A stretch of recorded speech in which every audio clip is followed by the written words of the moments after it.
자, 그 다음에, 그죠? 그 다음에 여러분, 우리, 책 어디 있냐면, 여러분 337페이지, 그죠? 337페이지에, 여러분 맨 밑에, 방가로 3번 물상보증과의 관계, 그죠? 자, 근데 그게 어떻게 표현하냐면, 우리 4번, 앞 시간에 한 것도, 하나는 채무자, 하나는 물상보증인인데, 자, 요걸 이제 또 과정을 한번 만들어 보면, 그럼 갑이 을에게 돈을 빌려고 갑은 채권자, 을은 채무자인데, 자, 돈 좀 빌려주세요. 좋다, 빌려줄게. 돈 못 갚으면 우리 A. A는 요거는 채무자 물건에, 자, 1번 갑 공동저당,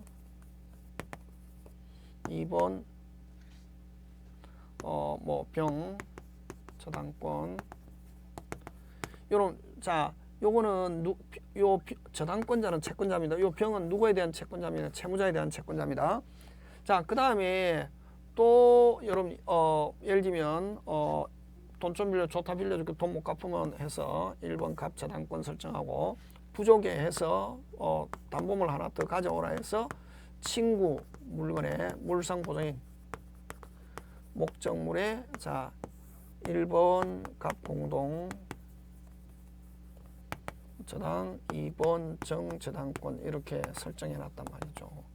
자, 그래서 여러분 우리 앞 시간에 한 거 요 20회당은 두 개 다 채무자 물건에다 저당권 공동저당 설정해 놓고, 실행만 A 전액 실행하고 부족한 게 있으면 이제 B 실행하고 이렇게 했잖아요. 그죠? 근데 여기는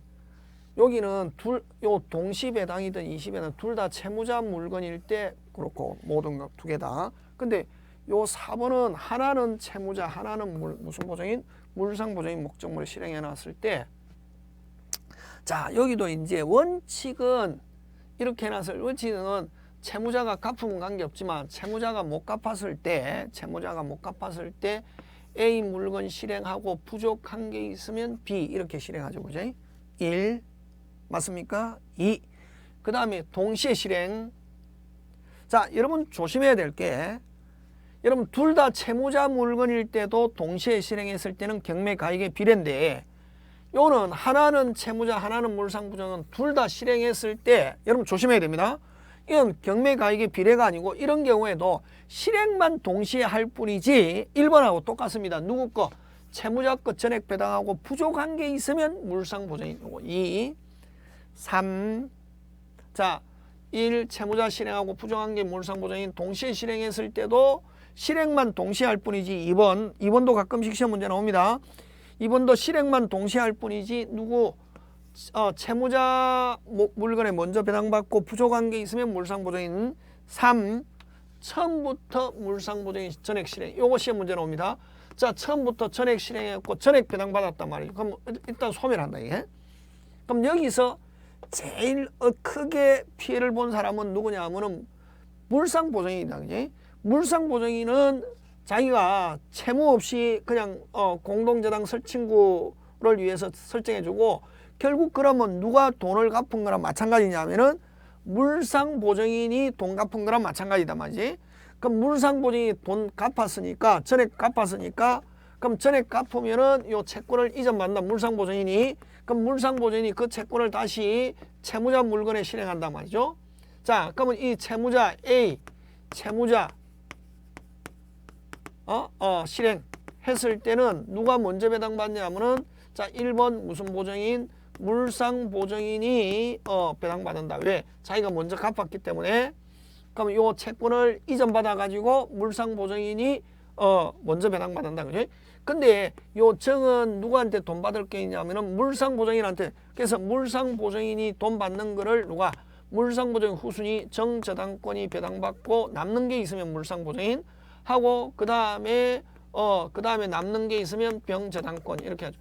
그럼 실질적으로 물상보증인이 배당받는다. 물상보증인이 배당받는 거를 누가? 정이 물상대위하게 되는데, 그럼 결국 A 물건에서는 배당 순서가, A 물건에는 배당 순서가 됐습니까? 자, 정이 먼저 배당받고 물상보증인 후순위권자가 정저당권이 배당받고, 일본. 그 다음에 남는 게 있으면 무슨 보정인? 물상 보정인.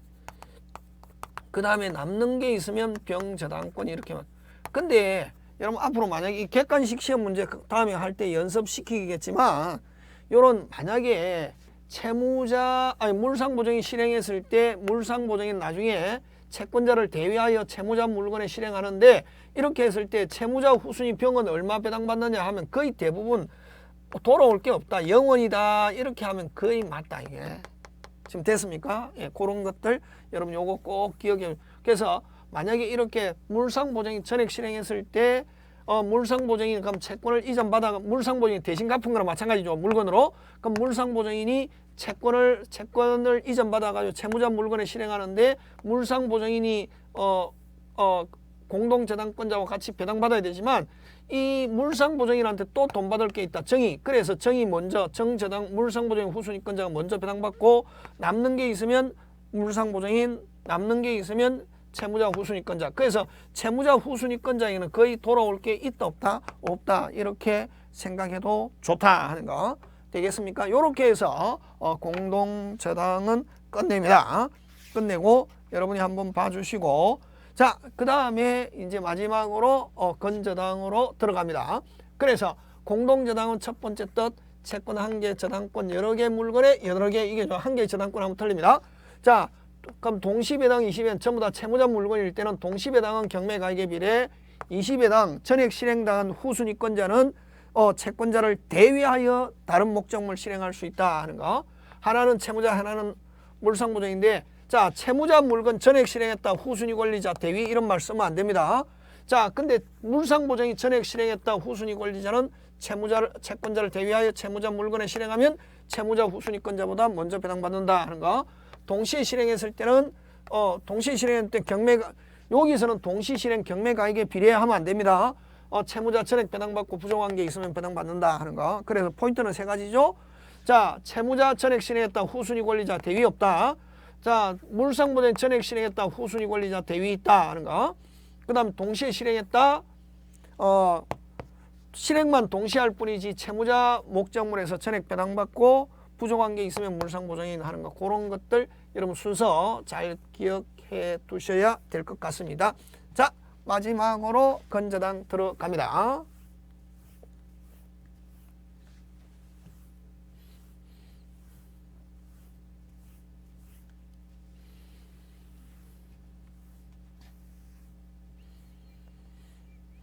자, 그 다음에 여러분 건저당은 뭐 여러 가지가 있지만 그 다음에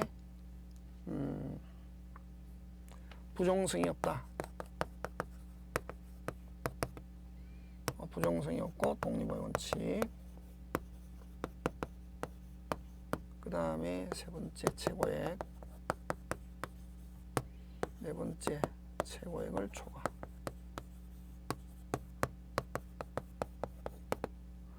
다섯 번째 6개 하지 말고 5개 해야 되겠다. 그죠? 건저당권이죠.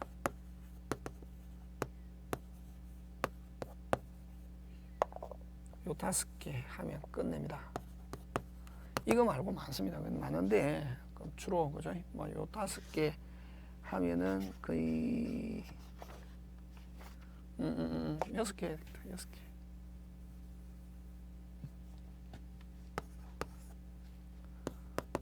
피담보 채권 확정.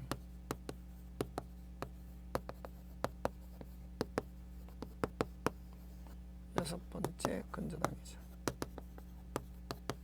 되겠습니까? 예, 요렇게 하면은 하는데 요 건저당은 여러분 그죠? 여러분 꼭 기억해야 될 게 기본 유형인데 그죠?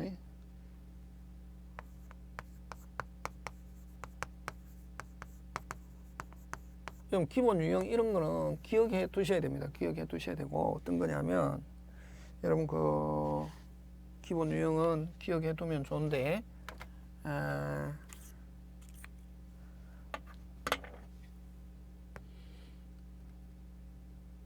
여러분 유치권은 아까 있죠. 누구 병의 시계를 누가 빌려서 을이 빌려서 사용하다가 고장났다. 고쳐줘야죠. 갑이라는 시계 수리업자에게 맡겼다. 이렇게 했을 때 요 채권자, 채무자, 요 유치권 설정자 이거. 그래서 병이 소유자다 하는 거 요거 꼭 기억합니다. 병의 시계를 누가 빌려서 을이 빌려서 쓰다가 고장났다. 그래서 갑이라는 수리업자. 그래서 요 유치권자면서 채권자, 그죠? 수리업자. 요거 기억하고 그 다음에 요거 요런 거, 그죠? 그 다음에 저당권에서는 여러분 갑이 을에게 1억 빌려주고 갑은 채권자, 을은 뭐 채무자인데 채무자 집이 얼마냐면 3억이라는 집에다가 저당권 설정했다. 요런 예, 전형적인 예 한 개를 기억해 놓으면 1억 3억, 1억 3억, 그지? 1억 빌려주고 3억짜리 집에다가 저당권 설정해놨다. 요런 전형적인 걸 여러분이 한 개씩 기억해 두셔야 됩니다. 이런 걸 가지고 하면서 그 다음에 여러분 가장 전형적인 걸 가지고 상상을 해야지. 여러분 어떤 사람은 막 자기 혼자 소설을 쓰는 사람이 있습니다. 특히 이제 공부를 많이 한 사람. 많이 한 사람은 여러분 시험은 책에 있는 것만 시험 문제 출제합니다. 책에 있는 걸 가지고 상상해야지. 책에 없는 걸 가지고 자기 나름대로 막 소설을 쓰면서 인터넷에 질문하는 사람도 있다는 게 됐습니까? 그런 사람은 여러분 굉장히 잘하는데 나중에 시험 결과가 안 좋은 사람들이 많습니다. 제가 많이 봤단 말이죠. 그래서 제발 책에 있는 것만 하고 책이 기준이고 그 다음에 항상 공부할 때 뭐가 기준이냐면 책이 기준이다. 어떤 사람은 자기 머리에다가 책을 끼워 놓는다. 이게 머리에다가 책을 끼워 놓으면 안 됩니다. 책에다가 내 머리를 끼워야 되는 게 됐습니까? 책이 기준이고 책을 내 머릿속에 집어넣어야지. 책을 내 머릿속에 됐습니까? 책이 기준이다. 책이 책을 지금 내 머릿속에 집어넣어야 된단 말이죠. 책이 맞다면 책이. 근데 항상 상상하지 마라 하는 거 꼭 기억하는 거지. 그래서 어쨌든 요거 전형적인 거. 그 다음에 여러분 건저당은 여러분 본사 저번에 우리 할 때 했잖아요. 본사. 그 다음에 대리점. 그러면 본사 대리점과 외상거래 계약을 체결하면서 나중에 대리점에서 돈 입금 안 시키면 미리 담보 잡아놓는 거. 이걸 건저당. 그럼 하면서 나중에 대리점에서 돈 입금 안 시켰을 때 이 물건을 가지고 배당받는 최고액을 정해놓는다. 항상. 그럼 최고액을 1억이라고 하자. 언제 채권액이 확정되냐면 결산기에 채권액이 확정. 그럼 만약에 본사에서 외상으로 5천만 원 출하했다고 해. 그러면 채권자, 요거는 뭐 채무자 맞습니까? 자, 근데 대리점에서 물건 팔아가지고 이익 남기고 돈을 입금시켰습니다. 채권이 소멸했다. 건저당권 소멸하자. 일반 저당권은 여러분 그죠? 일반 저당권은 갑이 을에게 돈 빌려주고 을 집에다가 저당권 설정해 놨습니다. 자, 1번 갑 저당권 이렇게 해놨잖아요. 채무자가 돈 갚았다. 자, 완불함 영수증 받았다. 완불함 영수증 받았다. 무조건요. 저당권은 무효. 말소 등기 안 해도 저당권 무효. 됐습니까? 말소 등기는 방해제거다. 그지? 그래서 여러분 일반 저당권에서는 완불함 해가지고 채권이 소멸하면은 저당권은 자동적으로 소멸한다. 말소 등기 안 해도. 말소 등기는 무슨 제거다? 방해제거다. 그죠? 근데 건저당에서는 여러분 자 그래서 일반 저당권에서는 채권이 소멸하면 저당권은 소멸한다. 이걸 뭐 부종성이 있다 이렇게 하잖아요. 그지?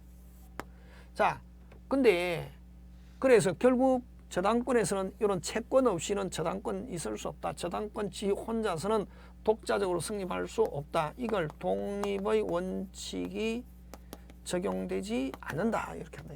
부종성이 있기 때문에 항상 이 저당권은 요 채권과 함께 움직이기 때문에 요 채권 없이 저당권 지 혼자 독자적으로는 움직일 수 없다.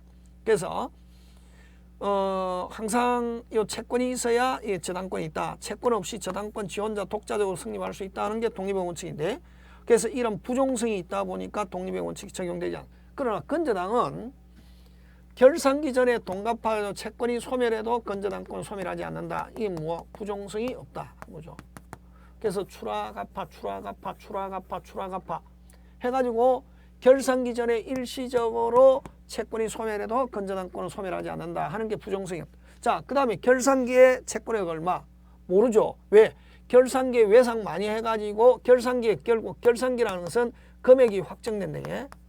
금액이 확정. 이걸 뭐냐면은 피담보 채권의 확정 이렇게 표현합니다.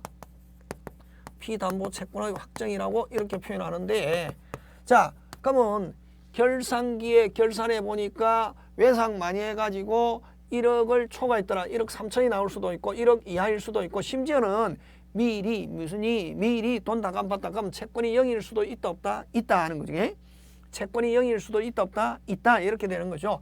그래서 심지어는 미리 돈 갚아가 채권이 0이 되는 경우도 있다. 그래서 그럼 결산기에 채권액이 발생할지 아니 불확실한 상태에서도 건저당권에 성립한다 하는 게 이게 무슨 원칙? 이런 독립의 원칙이 적용된다. 그래서 여러분 부종성과 독립의 원칙을 놓고 보면 저당권과 건저당권은 완전히 반대다 하는 거 꼭 기억해. 이게 여러분이 돼 있어야 됩니다. 그래서 여러분 그죠? 근데 실질적으로는 여러분 그 등기부를 떼보면은 저당권은 거의 없다는 거죠. 왜?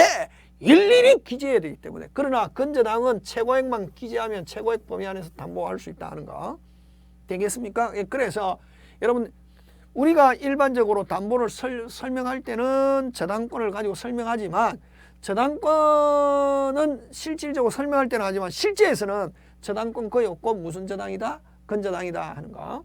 그래서 저당권은 부종성이 있고 독립의 원칙이 적용되지 않지만 건저당은 부종성이 없고 독립의 원칙. 그래서 결산기에 채권이 0이 되는 경우도 미리 돈 다 갚았을 때 채권이 발생하지 않는 경우도 있을 수 있다 없다? 있다. 그래서 건저당 꼭 기억하면 본사 대리점, 다시 본사 대리점 외상거래계약 최고액 결산기, 본사 대리점 외상거래계약 최고액 결산기. 기본 이론 설명할 때도 강조했잖아요. 꼭 이야기가 돼야 됩니다. 그래서 여러분 뭐 등기법이나 세법이나 이런 거 할 때 건저당 나오면 요거 꼭 기억하면 되고, 그래서 건저당의 뜻은 장래, 정간 변동, 불특정 다수의 이런 채권 담보하는 거 요거 여러분 기억해 주시고, 그 다음에 여러분 저당권하고 건저당 부종성과 독립은 저당권은 특정의 장래 특정의 채권을 담보, 장래 특정의 채권을 담보. 그래서 여러분 만약에 시험 문제 나왔을 때 불특정 나오면 건저당, 특정 나오면 저당권 하는 거 꼭 기억해야 되고, 그죠? 그 다음에 부종성이 없고 독립의 원칙 적용된다 하는 거. 그 다음에 여러분 일반 저당권은 아까 지고 만약에 채무자가 돈 안 갚아가지고 실행되었을 때 배당받으려면 무슨 일이 일일이 등기돼야 되죠. 근데 그 등기되어 있지 않아도 배당받을 수 있는 거 실행비용과 지연배상 이렇게 이야기했잖아요. 그죠? 아까 저당권에서 앞 시간에서 저당권 이야기할 때, 저번 주에 저당권 이야기할 때, 그죠? 자, 근데 여기에서는 최고액에는 최고액 안에 모든 게 다 포함되어 있다 이렇게 하네. 그럼 최고액만 하고 입증만 하면은 무조건 배당받을 수 있다. 최고액 범위 안에서 뭐만 하면은 입증하면은. 그래서 여기에서는 다 포함되어 있는데 심지어는 지연배상 1년을 초과하는 것도, 변제기 이후의 이자 지연배상 1년을 초과하는 것도 최고액 범위 안에만 배당받을 수 있다 하는 거. 근데 그래서 최고액에 모든 게 포함되어 있는데 포함되어 있지 않은 것 하면 실행비용. 실행비용은 무슨 또로? 별도로 하는 거 여러분 꼭 기억하고, 자, 결산기에 결산해 보니까 최고액을 등기해놓은 최고액을 초과했더라. 응? 최고액을 초과했더라 했을 때, 자, 요거 두 개. 채무자가 하면은 채무자가 임의로 변제하면은 됐습니까? 임의로 변제하면 무조건 채무자 전부, 초과한 채권액 무슨 부? 전부 채무자 이외의 자 또는 무슨 보정인? 물상 보정인 또는 뭐 제3취득자 됐습니까? 뭐 후순위 용익권자 이런 말 넣으면은 무조건 뭐다? 최고액만 하는 거. 무슨 액만? 최고액만 변제하고 말소 청구할 수 있다 하는 거. 그것만 여러분이 그죠? 잘 챙겨 주시면 될 것 같습니다. 자, 그다음에 5번 피담보 채권의 확정은 잠깐 쉬었다가 하도록 하겠습니다.